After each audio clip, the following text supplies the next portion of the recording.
So I have nothing to disclose financially.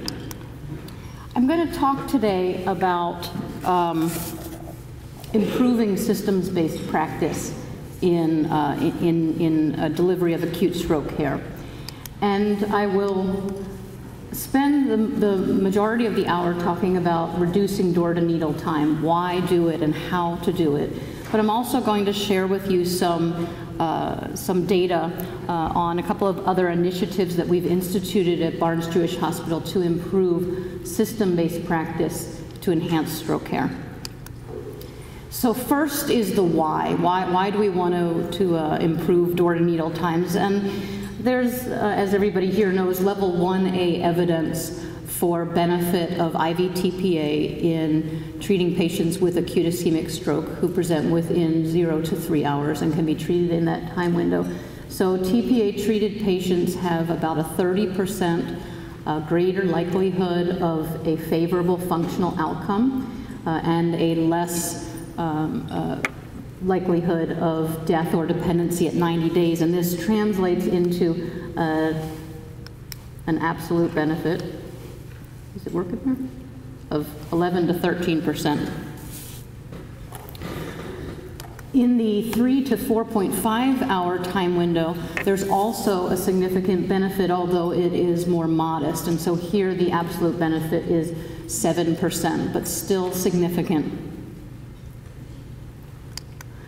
The mantra, time is brain, has become ingrained in us, and that's because there's a clear relationship between the time to treatment and treatment effect. So these are data from a pooled analysis of 3,670 patients from a total of 8 trials. And what they show is that the odds of a favorable 3-month outcome decrease as the onset to treatment time increases. So in the 0 to 90-minute time block, the odds ratio is 2.6, and this decreases sequentially with the subsequent 90-minute blocks, such that when you get beyond 270 minutes or 4.5 hours, the confidence interval now includes 1, and so the benefit is lost. And over those same time blocks, the risk of death increases. Starts out with an odds ratio of 0.8 and increases until beyond 4.5 hours, when the risk of death now overwhelms the chance of benefit. The explanation for this is not clear because there's actually no relationship between time from onset to treatment and risk of symptomatic intracranial hemorrhage, so we don't know exactly why this is. But knowledge of the time-dependent effect of TPA has led to a push for earlier treatment. So we have community efforts of education to try to get people to the emergency department sooner. And then within hospitals, we have the push from major stroke organizations to decrease the time from arrival to the ED to the time to treatment. And so the American Heart Association, American Stroke Association Target Stroke Campaign aims for a door-to-needle time of less than or equal to 60 minutes in at least 50% of acute ischemic stroke patients who are being treated with TPA. The Brain Attack Coalition takes that a step further for primary stroke center certification, and they want a door-to-needle time within that 60-minute window in at least 80% of treated patients. So how can we reach that goal? The way we're doing it at Barnes-Jewish Hospital is through a process called value stream mapping or lean processing.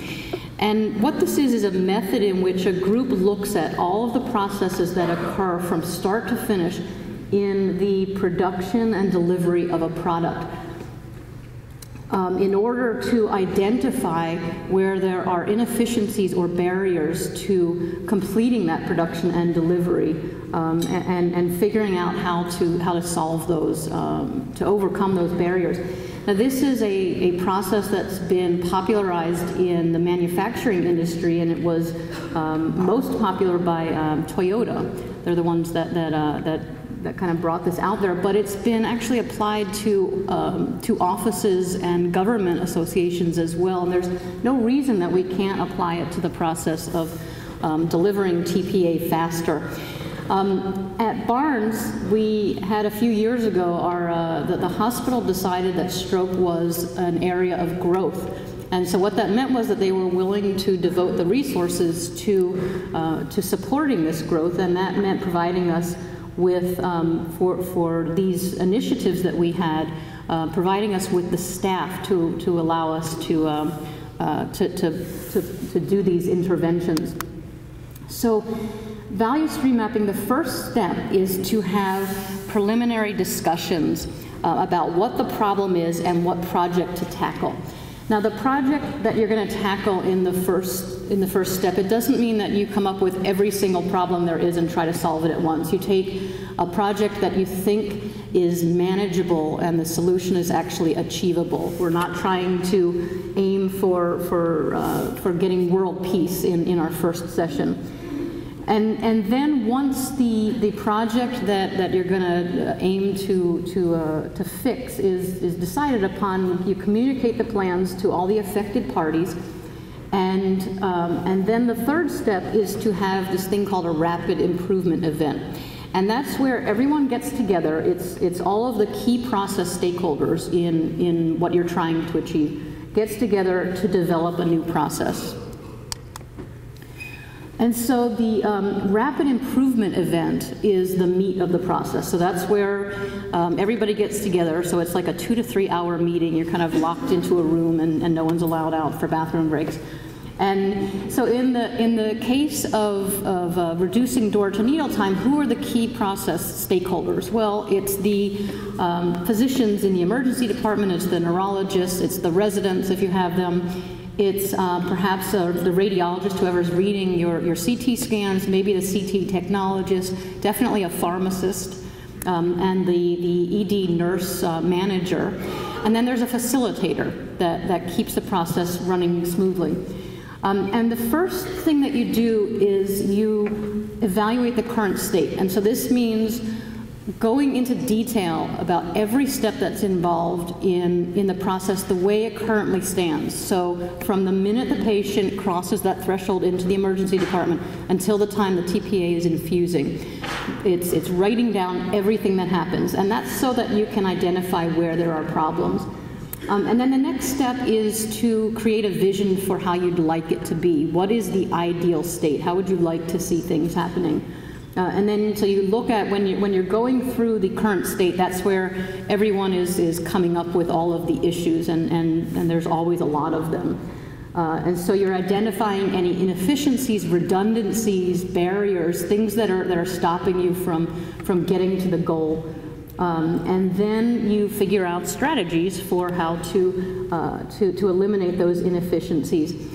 And you know, this is kind of, it's sort of like a brainstorming session as well as more structured group process, and it works surprisingly, not surprisingly, but really amazingly well. And then the other thing that you do at this rapid improvement event is to develop metrics to track improvement.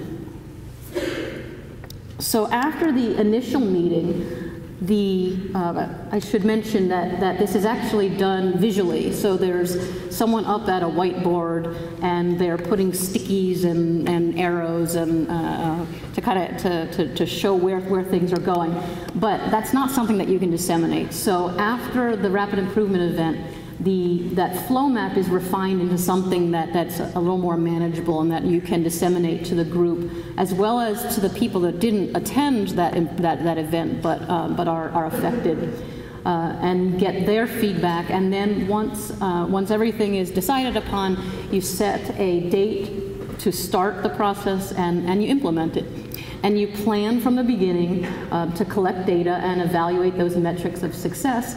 And then the final step, a very important one, is to continuously be evaluating the process. So is it working? And if not, what do you need to do to get it working? So let's look at the big picture first. What is the the current state nationally in terms of meeting those goals set forth by the American Heart Association and the Brain Attack Coalition. Are we getting patients treated in that goal of less than 60 minutes? So the STARS registry was published in the year 2000, and this involved about 400 patients that were treated at both academic centers and community centers. And the door-to-needle time median was 96 minutes. A decade later, we have data from the hospitals participating in the Get With the Guidelines stroke program. And this is 25,000 patients, more than that actually, that were reported on. And unfortunately, 10 years later, we do have a little bit of improvement, but not much. So the median door-to-needle time, 78 minutes. And the door-to-needle time being less than or equal to 60 minutes only occurred in a quarter of patients. So I think the current state is that we have a lot of room for improvement. So what's our ideal state? We can take that goal of the primary stroke centers from the Brain Attack Coalition and aim for a door-to-needle time of less than or equal to 60 minutes in at least 80%. We can take it a step further if we meet that and say we want to aim for an average door-to-needle time of less than or equal to 30 minutes. That would be kind of reaching, although it is possible to do it, but it would be reaching for most centers. And then the next step was to identify those potential barriers to treatment. So we can look pre-hospital as well as in the emergency department. And we're not going to spend any time on the pre-hospital barriers that are not directly relevant to door-to-needle time, other than I would like to say that that simple knowledge of stroke warning signs is not enough. And I say that because the socio-demographic factors that should be associated with better knowledge of stroke warning signs. We know that if you're female, white, have a higher income, have higher education, that you know more about the stroke warning signs. But we also know that there is not better treatment time in that demographic population. So simple knowledge is not enough, and it appears to be because there's a disconnect between knowledge and translating that into action when you're actually involved in the situation. It seems that people look more at the severity of their symptoms and decide whether they need to do something based on that than the fact that they have the symptoms. Also, hemiparesis, you know, we push that strength is, that weakness is a big warning sign of stroke, and people know that. Even when people have hemiparesis, they're not more likely to get to the emergency room fast. So there's work to be done there, but that's not directly relevant to door-to-needle time. The pre-hospital issues that are directly relevant, though, are mode of arrival to the emergency department and which hospital you're transported to. So if you arrive to the hospital via a private vehicle, you're sure to have a longer door-to-needle time. And if you are transported to a hospital that either does not take care of stroke patients often or does not treat with TPA often, you're also more likely to have a longer door-to-needle time. So there's things that we can do here I think it's important to teach those stroke warning signs, but perhaps more important is to say when you think you're having a stroke, call the ambulance. Don't try to get there fast yourself.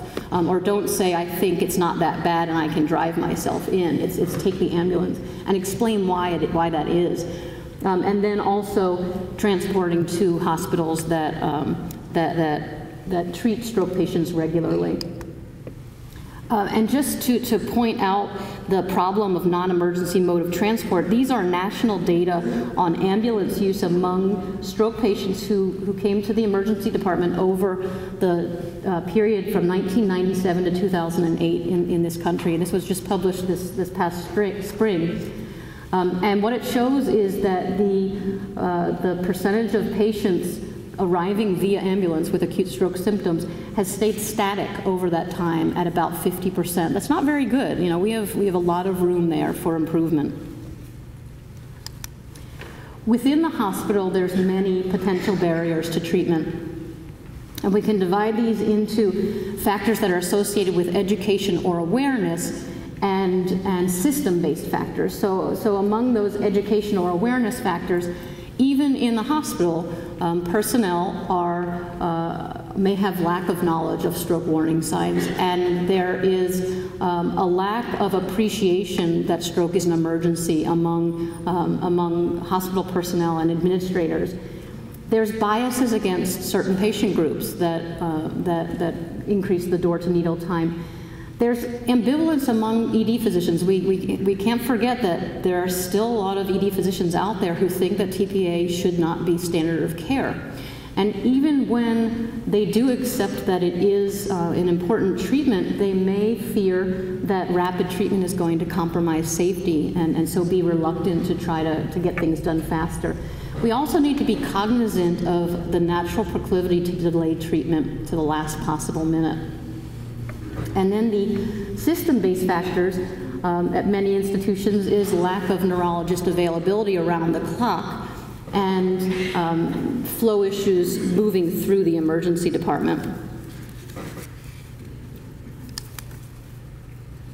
So in a systematic review of 54 studies totaling 39,000 patients that assessed the nature of barriers to rapid TPA treatment, the ones that were cited the most were failure to triage stroke as an emergency, and then delays in imaging and in medical assessment. Importantly was difficulty in obtaining informed consent and locating a witness and obtaining consent, and then physician uncertainty in administering TPA. In the Get with the guideline stroke data set, the most powerful independent determinants of a door-to-needle time of less than 60 minutes were greater stroke severity on the NIH stroke scale and higher annual hospital volume of TPA treated patients. So these are the factors associated with increased door-to-needle time. And if you were older, female, Black, had a prior history of stroke or TIA, were in atrial fibrillation or had diabetes, arrived by private transport, or arrived off hours, you were more likely to have an increased door-to-needle time. Some of those are kind of surprising. You'd think if you've had a prior stroke, people might be more attuned to the fact that this might be a stroke now too, but maybe it's that they assume that this is your old deficits. I'm not really sure. And then the hospital factors are those fewer stroke admissions and fewer patients treated with TPA, so less experience leads to longer door-to-needle times.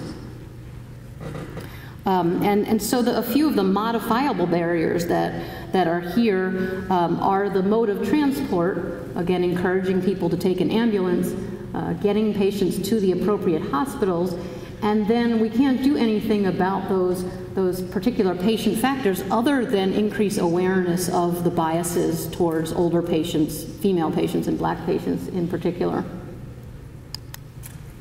There's still some vocal opponents to the routine use of TPA in acute ischemic stroke. So this is an excerpt from an editorial that accompanied an article by Jerome Hoffman and David Schreiger in 2009, and it's written by a man named Robert McNamara, who is a emergency medicine physician.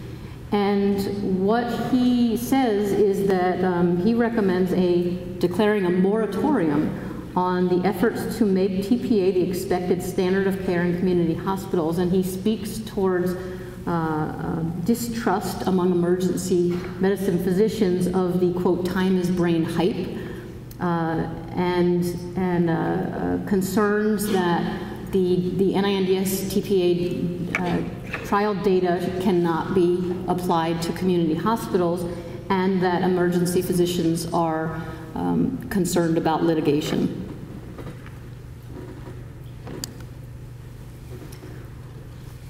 Another barrier is that fear of compromised safety if we aim for lower door-to-needle times. So if we try to get people treated sooner, are we then having more dosing errors, treating patients that shouldn't be treated, or having a higher complication rate?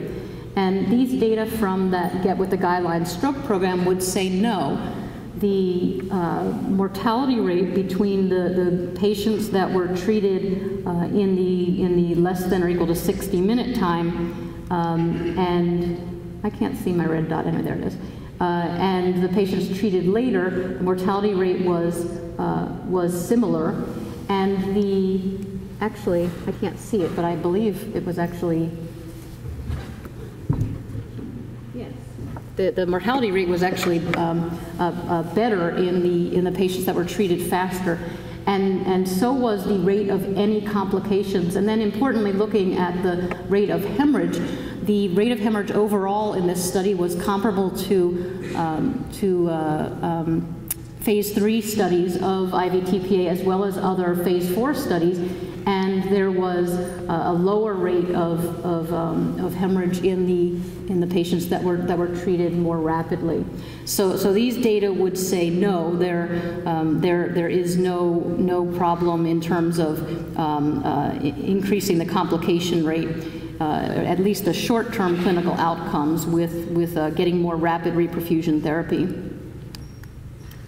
And then finally, for the in-hospital education or awareness barriers to rapid treatment, the NINDS trial included a pre-specified stratification of time to onset from 0 to 90 minutes and 91 to 180 minutes. And the way the trial worked was you couldn't enroll a patient in the 91 to 180 minute stratum if you had already enrolled two more patients in that stratum than in the earlier time window. But what happened was there was this clustering of treatment at the end of the window. And so this graph shows this is minutes from stroke onset to treatment, and this is the number of patients randomized. And so you see this big spike at the 80 to 90 minute time period. So people were just waiting into that last possible minute to make the decision and do it. And there's another spike at the end. It's not as big, but in that final 10 minutes, there was also another spike. And also showing that there's this tendency to delay treatment is once you made it past that 90-minute time point, people seemed to sort of relax because they thought, oh, well, now I have another 3 hours to go. And so the delay to treatment was almost 30 minutes longer in that second time period.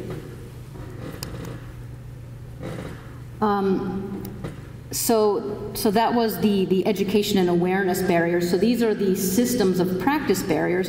So in academic centers, the typical scenario is that the triage nurse in the emergency department will activate the stroke pager. The neurology resident either rushes down there or is already stationed in the ED, and they perform their rapid assessment, and then the stroke attending or fellow comes in if the neurology resident tells them that it is a go, and they convene and make a decision. But you know, that stroke attending or fellow is not going to be right there in most cases, and they are in their clinic, in their office, they may be out of the hospital altogether, so there's inherent delays in this model. And so what we did is we instituted a resident-driven TPA protocol. And we did this about a decade ago. And in essence, what we did was provide neurology residents with the training and oversight and feedback in order to empower them to become the primary TPA decision makers. There's no reason this needs to just be neurology residents too. You can empower just about anybody, I think, to do this. And so the way it used to work was the stroke fellow or attending needed to be present before TPA could be administered. And at this time, a decade ago, we removed that requirement.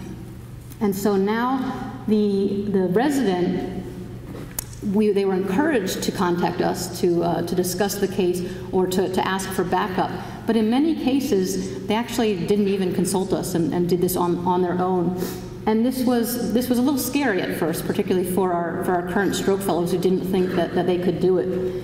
But we didn't just throw the residents out there. This was supported by a lot of training. They were trained in the NIH stroke scale, in the thrombolysis protocol. They were taught about the literature. We had monthly interdepartmental quality control review, and still do, and we provide feedback to the residents regularly. So as a group, we show them how they're doing, and then we communicate with individual residents if there are issues. So as I said, the way it works now is they can call the fellow or attending, but they don't have to.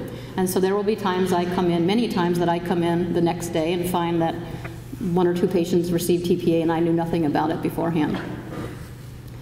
So it worked. The door-to-needle time fell significantly from 81 down to 60 minutes. And the number of patients treated within the 2-hour time window from onset of symptoms also significantly improved, 17% from 30 to 47%. And that's great, but what if you're killing all your patients in order to do it? But that did not happen. Safety data looked pretty good. We had no increase in the rate of symptomatic intracranial hemorrhage and no increase in the rate of unfavorable discharge location, which was defined as either discharge to a nursing home or in-hospital death.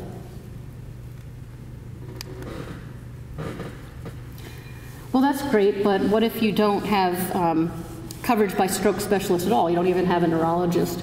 And this is the case in many situations, because a majority of acute stroke patients go to hospitals that do not have round-the-clock availability of stroke specialists, and these patients are less likely to receive TPA. You can transfer the patients to a regional stroke center, but that clearly is going to mean some treatment delays. So one solution to that is Telestroke. And I don't need to be telling you guys about Telestroke since you're the masters of it. But the term, in case you don't know, was coined by Steve Levine, a neurologist. And these are the Class 1 recommendations that were put forth in a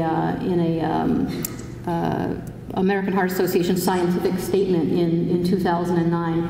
So these are the Class 1 recommendations. So number 1 is that the NIH stroke scale can be reliably performed via teleconferencing.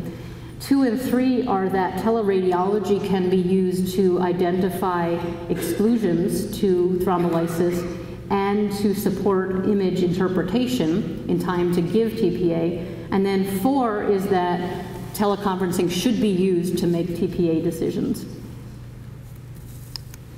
And data suggest that the outcomes after IV TPA are similar when patients are treated by the same physicians at their own hospital in person and when supported using telemedicine. These are some of those data. These are from the University of Pittsburgh Stroke Network. And they showed that TPA administration with Telestroke guidance was at least as safe as TPA administered at the hub hospital. They had similar mortality. They had a similar rate of asymptomatic hemorrhage, and they actually had a trend for fewer symptomatic intracranial hemorrhages in the Telestroke-guided treatment group. And they also had a trend towards improved outcome in the patients that were treated via Telestroke assistance. This bottom graph here is one of these modified Rankin scale shift graphs where it breaks patients down by outcome into the favorable outcome being on the left, which is the modified Rankin score of 0 to 1, all the way up to a Rankin of 6, which is death. And you can see that the Telestroke group had more patients in the highest Rankin scores. So there was a suggestion of benefit in terms of clinical outcome. Now, what I don't have on this slide is the door-to-needle times. So door-to-needle times are significantly longer in the patients treated with Telestroke guidance. In the University of Pittsburgh data set, it was on the order of 90 minutes for the Telestroke-supported treatment and 68 minutes for the hub hospital. But I think that over time these numbers will improve because we know from the other data that the more treatment you do, the better you get. So I would expect that over time, door-to-needle times are going to improve in Telestroke hospitals. So we implemented a small pilot last year that I'm sure is going to echo some of the successes you've seen here. And we chose as our pilot hospital a place called Parkland Health Center, which is a small community hospital in Farmington, Missouri, and they have no neurologist coverage. And they admit stroke patients very rarely. And so in 2010, they treated 3 patients with TPA, and I'm sure these were people that came by private vehicle because it turns out EMS would totally bypass Parkland back then. And then in 2011, we deployed a telemedicine robot. We used the InTouch system, which is a little bit clunky, but it made a big difference there. And so in that year, they evaluated more than 60 patients with acute stroke in their emergency department and treated 14 of them with TPA. And as collateral benefit to this robot being put there, we had benefits to both the patients as well as both hospitals. And for our hospital, it was that the number of transfers from Parkland to Barnes went way up. And it wasn't just stroke patients, all of neurology benefited. So we had 113 patients transferred that year. And then the big benefit to Parkland and to the community there is that EMS no longer bypasses the hospital. And so it was a very small intervention and made a big difference to the whole community. Another initiative we implemented, I think it was last year, through one of these value stream mapping processes, was to streamline our process of accepting patients in transfer from other hospitals. And we found that on average over the prior couple of years, calls would take 15 minutes on average. And doctors calling in would be transferred 2 to 3 times before the patient was accepted. And as you can imagine, if you were the doctor on the other end, you would not like that. And we also had our residents doing all of this, which kind of put off some of the other physicians who felt like they were talked down to by being a country doctor, by the big barns. But the 3 barriers we identified in this process of rapid acceptance of patients were an inefficient routing of calls between services, between neurology and neurosurgery. We had the frequent transfer of calls to locate the appropriate service. Well, what if we didn't think it was a stroke at all? Maybe it sounds like medicine needs to be involved, and we'd get the medicine resident on the phone. And then the other big one was lack of bed availability in the ED. So the solutions we came up with were to develop a protocol to route calls to the appropriate service. So we now have neurology and neurosurgery alternating call every other day for the hemorrhage patients. The call center knows what words to listen for to know whether it's a stroke or hemorrhage or unclear. And then they know who to call for the different diagnoses. The second solution was to immediately accept patients, regardless of whether you know where to put them. If you think that maybe they shouldn't be on neurology and they should be on neurosurgery, then you do that behind the scenes after the guy calling in is off the phone and making preparations to get the patient transferred. And so behind the scenes allocation, we would not allow any more transfer of calls of that outside physician. And then we encouraged direct admissions to the neuro ICU or our neuro step-down unit in order to avoid that bed crunch in our emergency department. And this required a lot of communication, again, behind the scenes work between the neurology resident, the ICU fellow, the ICU charge nurse, before we even got admitting on board. And then I mentioned we now put the attending on the phone to add that support and make sure things were working correctly and that our residents were not basically treating the outside physicians like interns, trying to collect the entire history from them while they're on the phone. And this was successful. We reduced our mean time to acceptance from 14 minutes to 9 minutes. We increased the percentage of patients accepted within 15 minutes from 73% to 92%. So the red line there is the percent of transfers accepted, so that stayed stable. And the green line is the percent accepted within 15 minutes going up. The dotted black line is that the transfers to the ED sorry, no, the black line is the direct admits to the hospital bed. That went up, and so that allowed us to reduce the number of transfers directly to the emergency department. And then more evidence that our customers were happy is that the number of calls went up from 68 to 86 per month.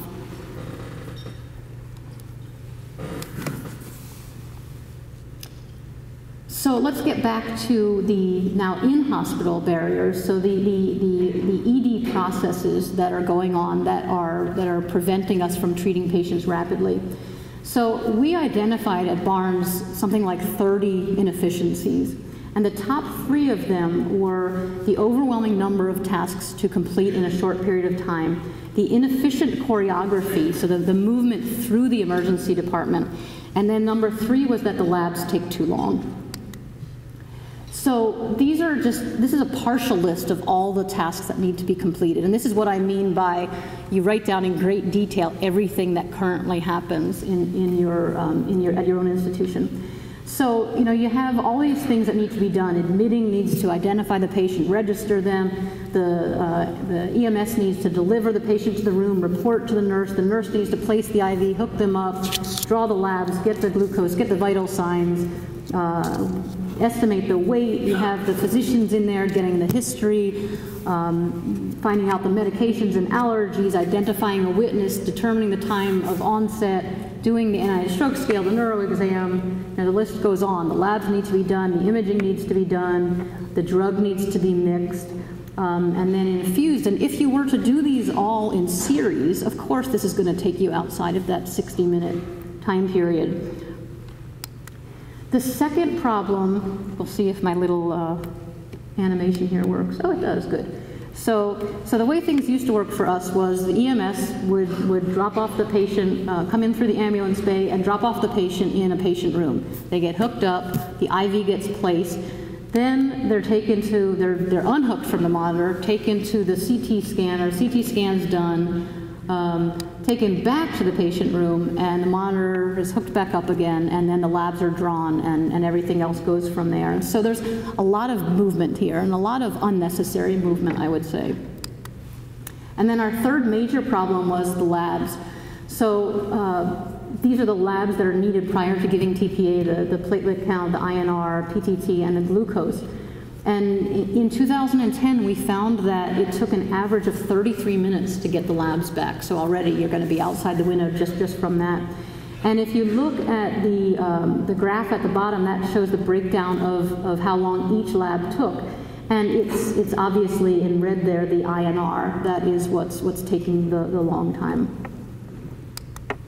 So here were our solutions for that first problem. Instead of serial processing, we moved to parallel processing. And so what happens now is basically a stroke code looks just like a trauma code.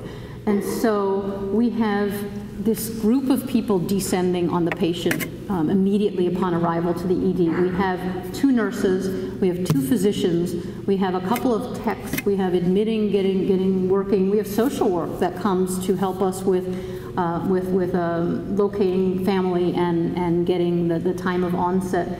And we have the pharmacist getting involved. This is a lot of people coming all at once, but it's only for a very short period of time. It's 5 or 10 minutes. And I'll tell you, patients really appreciate this. They feel like they're the center of attention, and families feel like things are really happening.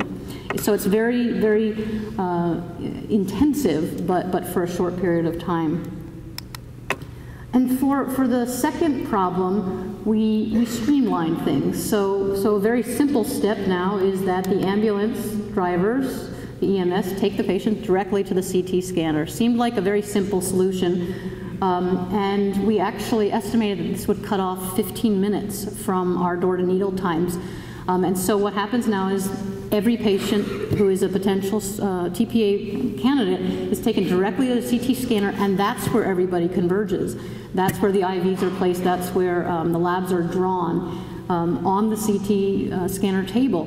And you may worry, or people at your institution may worry, well, isn't that going to get in the way of our other CT scanner use? And it has not been a problem. It's worked very well, actually. And then they go back to the patient room for administering TPA. And then the third, the solution to our third problem was point-of-care labs. So we now do point-of-care labs for the INR, which was the problem one, as well as glucose. We still send the platelet count and PTT to the lab, but we found that getting a CBC added a lot of time, and we changed that to a simple hemogram, and that made a difference too. And we also don't wait for the PTT and the platelet count before administering TPA unless we're suspicious of a coagulopathy or anticoagulant use. So we implemented this, and we, as our metrics of success, we wanted to look at the door-to-needle time, the number of patients that were treated, and then, very importantly, safety.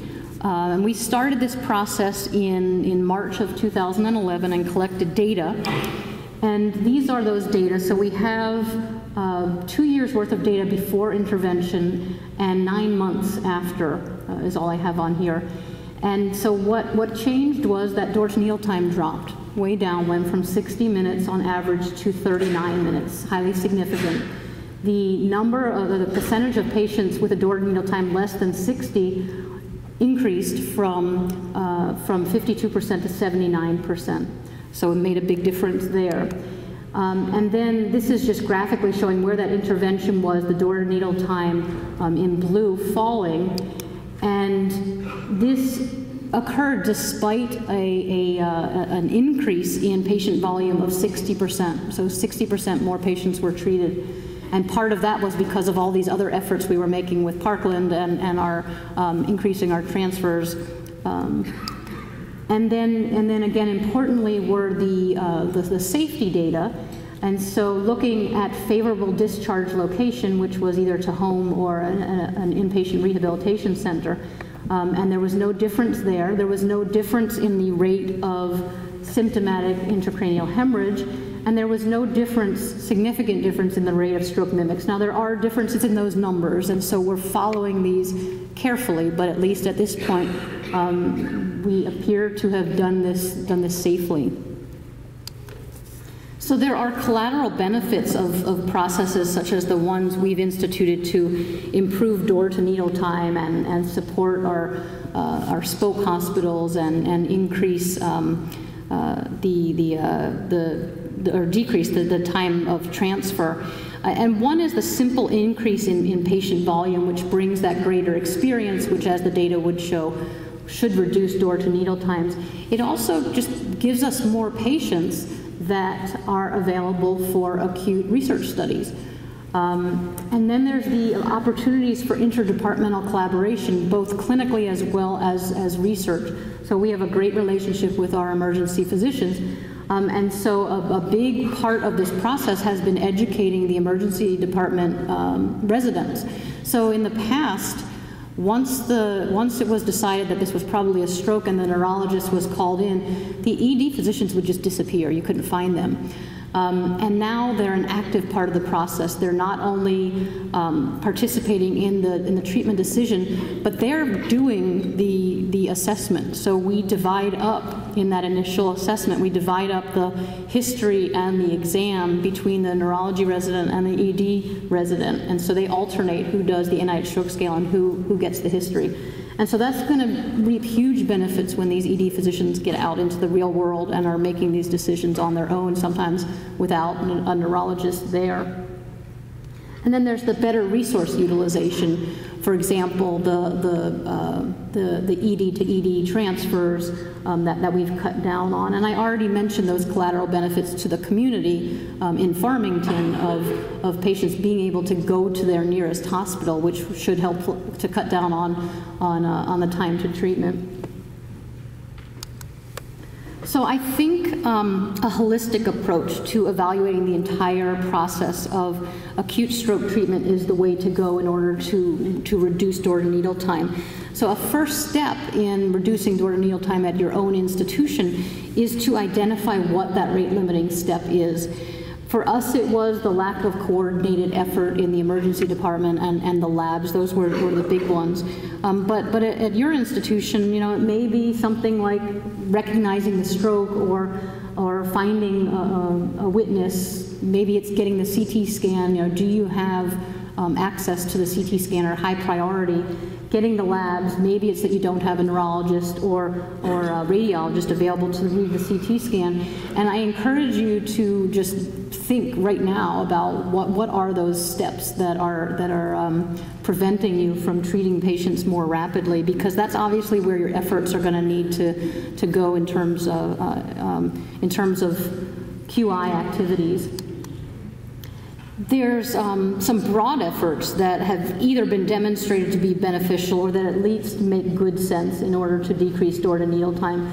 So in pre-hospital efforts is community education. Again, not just stroke recognition, knowing what those warning signs are, but getting rid of that disconnect so that people recognize when I think I'm having a stroke, that means get to the hospital, and it means take an ambulance and not try to drive myself. And knowing which hospital to go to. You know, sometimes people just go to the nearest hospital, and that's not appropriate.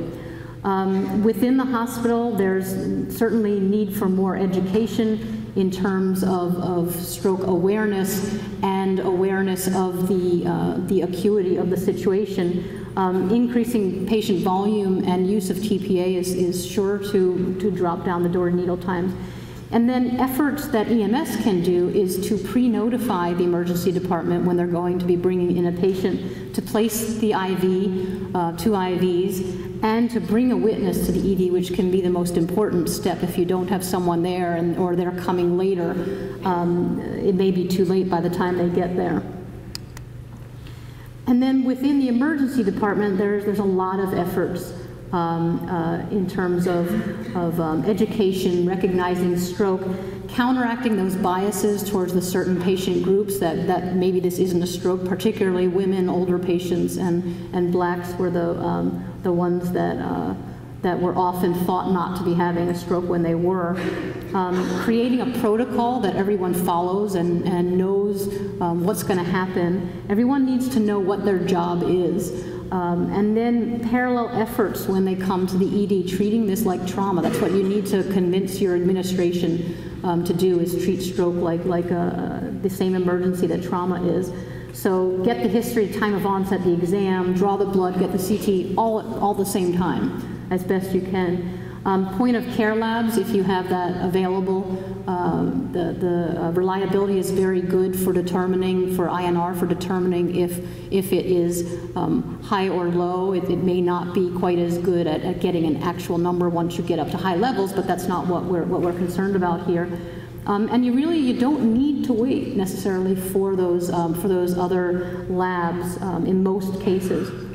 Ensure that you have the highest acuity status for stroke for access to the CT scanner. Mixing TPA early, I'm not sure if everybody does this and everybody realizes that Genentech will actually replace drug if you mix it and don't use it. So you're not out the money for, the patient's not charged if you don't use it. Periodic reminders of time. This is a solution to that problem of that proclivity to wait till the last possible minute. So what we have is whenever there is a TPA patient, all the people involved are getting reminders on their pager. It's going off periodically to tell them how much time has gone by, and that I think has made a difference in keeping people moving. It doesn't say there are 5 minutes left. It just tells you how much time you have spent. And then I would advocate for empowering residents or other medical personnel for that decision making. It doesn't need to be the single stroke physician that makes the decision. If there's no neurologist available, there's telemedicine. And then very important is the regular interdisciplinary review of cases. We meet every month with between the ED and neurology. And we have the pharmacist there, we have the ED nurse to go over every single case of who got TPA and who didn't that should have and why it didn't happen. So obviously these efforts take a lot of coordinated care, and I just want to, this is a partial listing of the people involved, and I just want to acknowledge in particular Jim Lee, who's the head of our stroke division, Peter Panegas and Jennifer Williams from our emergency department, and then the neuroscience nursing administrators who have put in the effort to help us get some of these initiatives going. And I want to thank you very much for listening.